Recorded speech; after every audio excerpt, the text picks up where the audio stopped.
studying glaciers and ice sheet in Hokkaido University, Sapporo, Japan. I'm one of those who started glacier research with my passion to work on this beautiful environment. I've been there for more than 20 years, but I never get bored. But when we have this kind of shiny, sunny, beautiful environment, we have to think about there is the other side of the world. Today I want to invite you to the hidden boundaries of the glacier, which is dark, but still very important for glaciers. The upper boundary of the glacier and ice sheet, this is clearly important. Interacting with the atmosphere, surface mass balance, we have just learned how important it is from this. But we look at the other side, the lower boundary of the glacier. This is still important where we have the largest magnitude of stresses acting and ice is sliding over bedrock. So glacier bed is particularly important for glacier dynamics as motion down glacier. So let me start with this example, which was the subject of my PhD work some 20 years ago. My first glacier campaign was in Kamchatka in Far East Russia. And 25 years ago, I was on this Kameita glacier, and there I was hoping to make a nice measurement of glacier speed up, which had been reported from alpine glaciers at that time. Because I knew this kind of speed change happens because of sliding. I went to the glacier side margin and put some primitive instrument to measure the ice motion against the bedrock. And I also squeezed myself into this narrow space to see how the ice was sliding over bedrock. And to my surprise, the ice was not really sliding. It's really not in contact with the bed. It's like this, and if you look at the region very carefully, at some portion, with a small portion of the ice is in contact with the rock, and it's really deforming there. So small portion of the ice is deforming, and this controls so-called basal sliding. So I realized the ice sliding is not as simple as I thought. So I started to study the theory of basal sliding. And that's when I first learned the name of Weertman.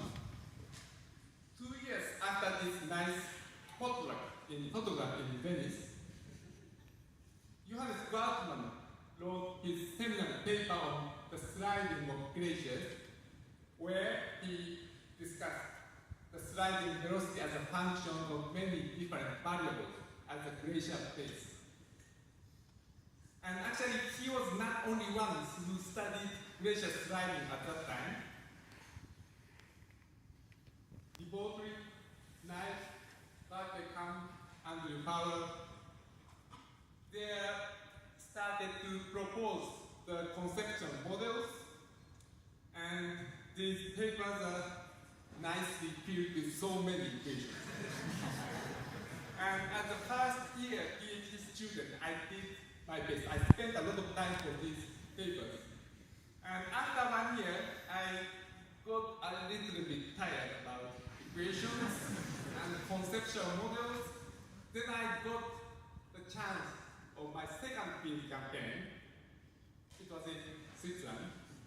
And I saw Swiss people boiling water on the glacier and melting ice to the glacier bottom. What a simple, straightforward strategy.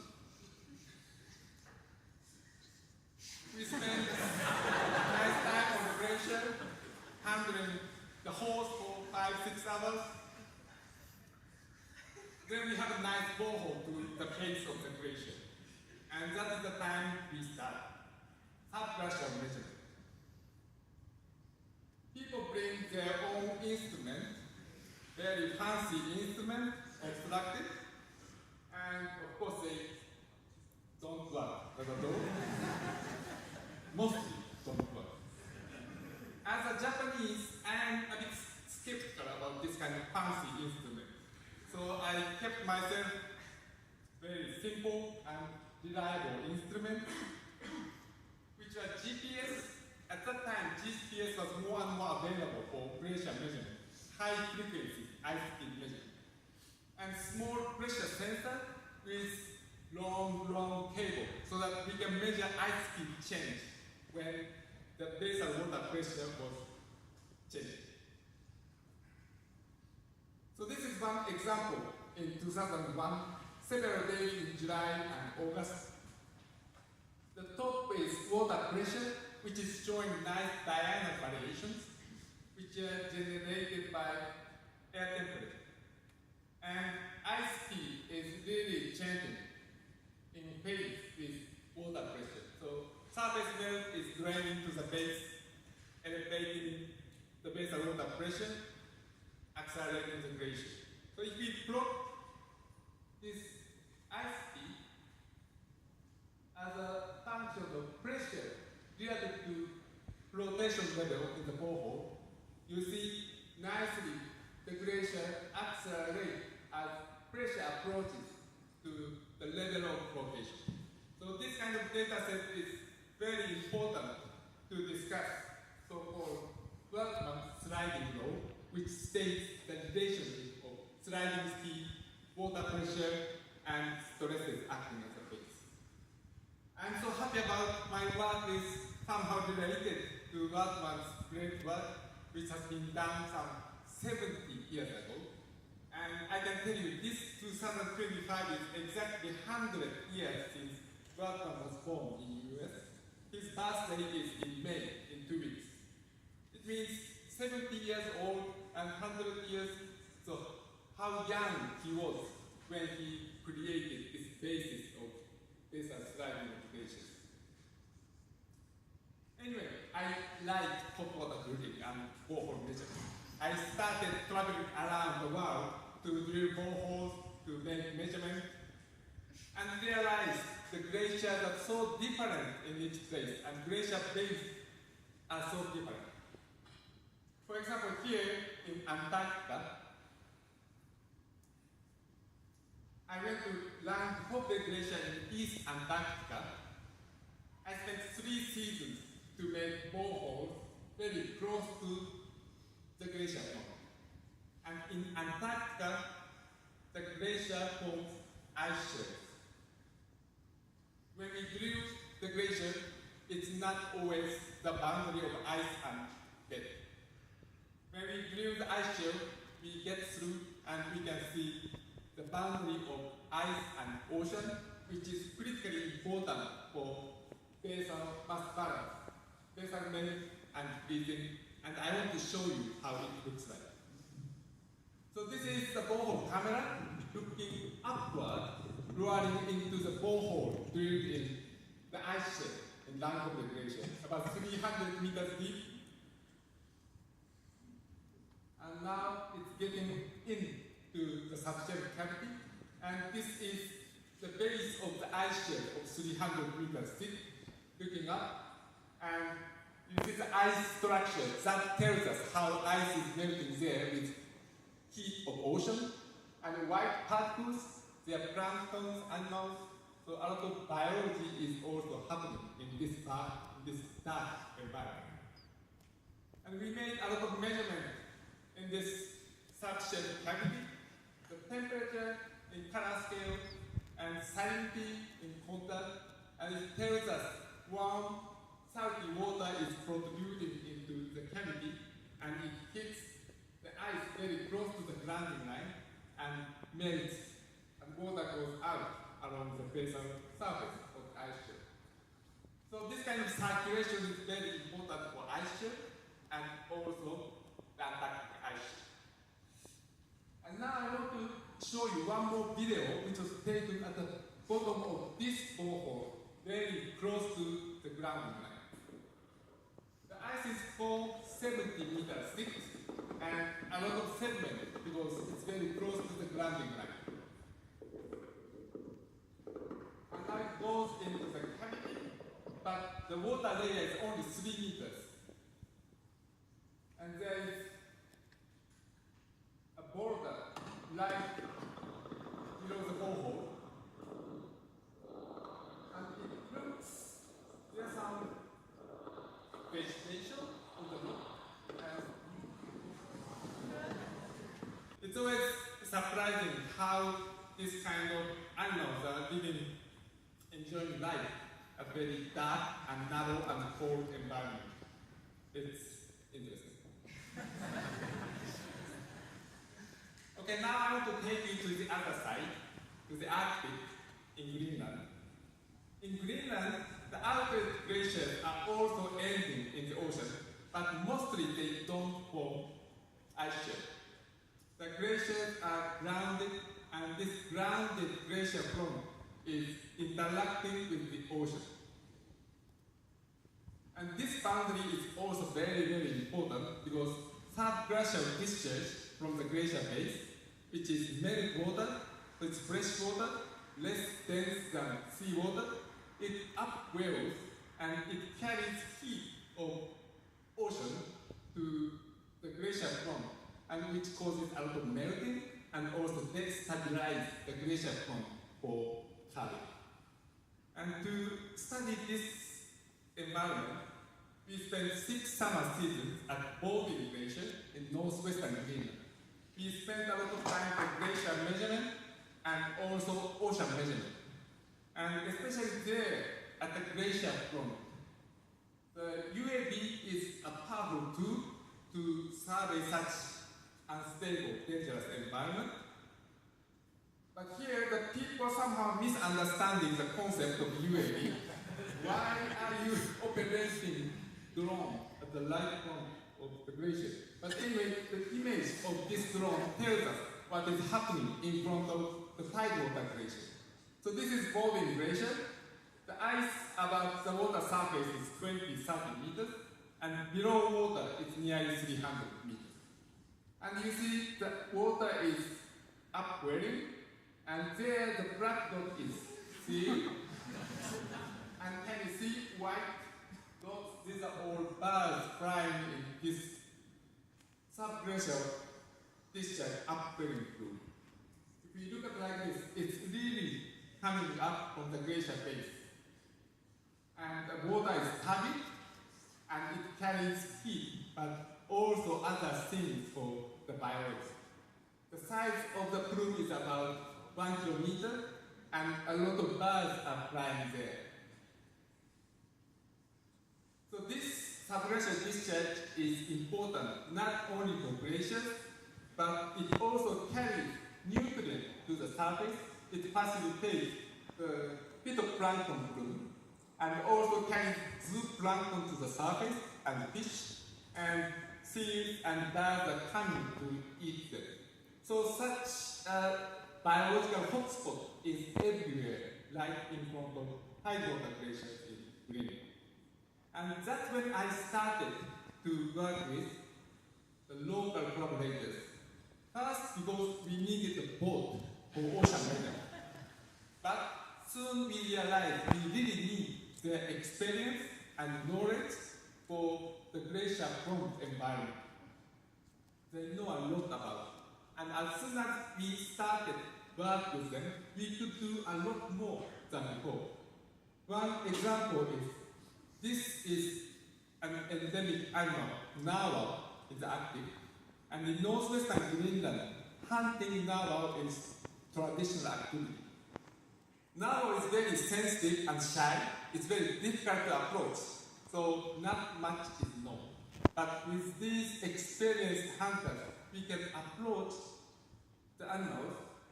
My colleague Jeka is working with collaborator Otto to listen to the voice of the narwhals using microphone in the water. And this tells us how they live underwater, and they are really close to the glacier front to eat and to have other things. So this kind of measurement and data are also interesting for local people, started to invite the village people to explain what we are doing. Then they are very talkative. They tell us a lot about the changing environment and changing climate. That glacier is melting, that sea ice is disappearing, and fish in the ocean is changing. So soon we started to exchange data, ideas, and experience to discuss what we can do for the next. So this collaboration and relationship with people in Canada, this opened my eyes. The glaciers and ice sheet, they're important not only in climate system, but they're directly important for society. They're important boundary of glaciers and society. Okay, in Greenland, the subglacial discharge upwells because fresh water is less dense than seawater. My question now is, what happens if this water is fresh water? I mean, the glacier is ending in days. Is there upwelling of discharge? This question is very important, particularly in Patagonia, in South America, because more than half of outlet glaciers of Patagonian ice field are ending in days. So to study this boundary of ice and lake water, we started to work with small boat close to the glacier for lake water measurement. This is one example from glacial Weertman. We made lake measurement at these 3 points, and this is surface to the lake bottom, and the red is temperature, and blue is sediment concentration. It's surprising, the warm water near the surface, temperature drops within 1 meter water column to really close to the melting point. And instead, the sediment jumps up, so very turbid, cold water fills the lower half of the lake, and it happens exactly at the same depth at sea location. So cross section is like this, very warm, clean water up, and near the bottom it's dark, it's turbid and cold water. So what do you expect for ice melting if the thermal structure is like this? Maybe ice near the surface, lake surface, it melts, but the deeper part, it doesn't melt because water is close to melting point. Maybe it's sticking out to the lake, and maybe with buoyancy, the underwater curving may be important for lake terminating glacier. To test this hypothesis, we went to Glacier Lake in Chile. This is about 1 kilometer wide glacier front, ending in Lago Bay. Ice is 10 to 20 meters above water, but nearly 300 meters below water surface. And there we operated our boat to use multi-beam sonar. Multi-beam sonar direct the band of the sonic wave to the ice front in the water. This is exactly what we are seeing while we are doing measurement. So surprising. So clearly we can see the structure of ice surface within the lake water. So what we map is like this. So this is ice, the glacier is flowing from this side to like this, and this is the lake bed. And this is a kind of DEM, the ice surface projected to the direction of ice flow. And if we look at the central part from the side, then near the lake surface, ice is here, but it's sloping forward. So it looks the deep in the lake, melt of ice is not much. And 3 days later, after this first survey, we saw a huge calving event in the lake. And when this ice disappeared, we could make the second survey of multi-beam sonar. And here you can see clearly the ice is changing.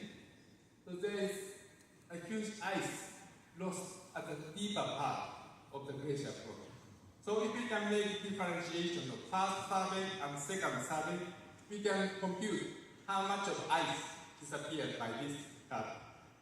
And actually it was nearly 6 times 10 to the 6 cubic meters. This is equivalent to 15% of annual discharge from this carbon core. And this amount 6 times 10 to the power 6. This is about 20 times of this nice building you can see in the city center. So if you visit there next time, think about it. 20 of this is popping up from the lake. So this is huge. So underwater carbon that matters for freshwater carbon glaciers. So we have seen the base of the glacier and underside of ice shelf and carbon glacier front, which against ocean or lake. What else do you think? My last example is from my recent experience in Patagonia. Last year in December, I went to glacier Kyoonse.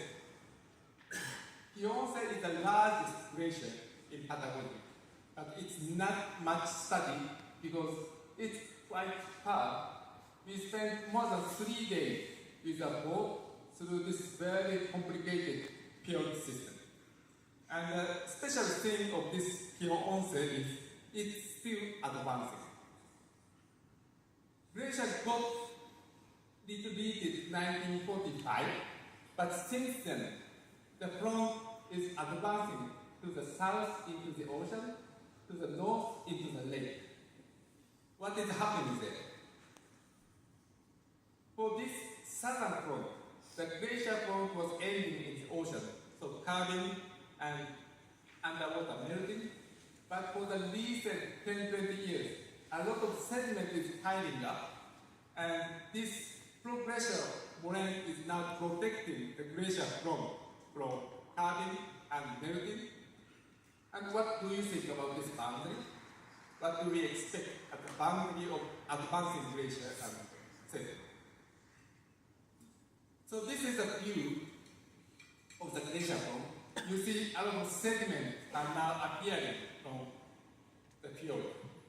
And now this part of the glacier is ending in a shallow ocean. This was my observation last December. And this part is already land-permeating glaciers. So let me show you the image that we took at this part of the glacier flow. So that is the glacier flow ending in shallow ocean, and this part is land-permeating part, which is bulldozing the sediment because of animals. But it's surprising what a lot of birds are living there. So many birds, right in front of the glacier. This is the forefield of the glacier, and my colleagues found something there. This is what she found. Nests, eggs, and chicks everywhere in front of the glacier. So what do you expect if birds are nesting right in front of advancing glaciers? The glaciers are now gliding over the nest. Moraines are pushing the eggs and nests. Nests are flooded by subglacial discharge. And chicks are now going into this boundary of sediment and ice. What can we do for this situation? Maybe we can use our hot water drill to melt the glaciers to help support the birds. Do you agree with this geoengineering? What do you think, Joe? This may be.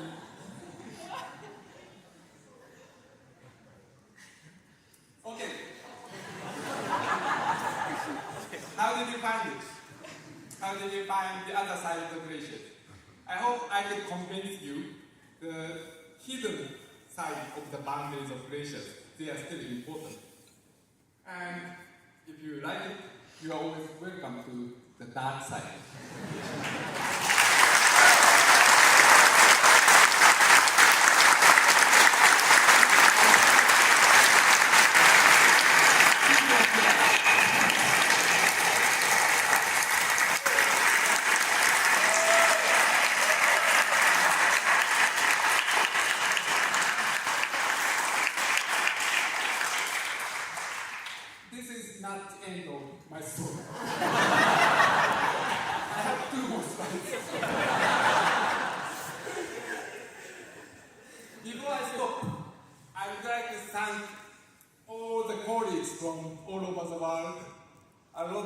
international collaboration. Without these, I never experienced what I showed you today. I thank all these people. And I also thank EGU, Cryosphere Division. This is where I met many people and discussed for the next field campaign. I'm really proud of myself taking a part of this wonderful community. I hope I meet you again and again in the EGU, and maybe next time joining us in the field campaign. Thank you very much.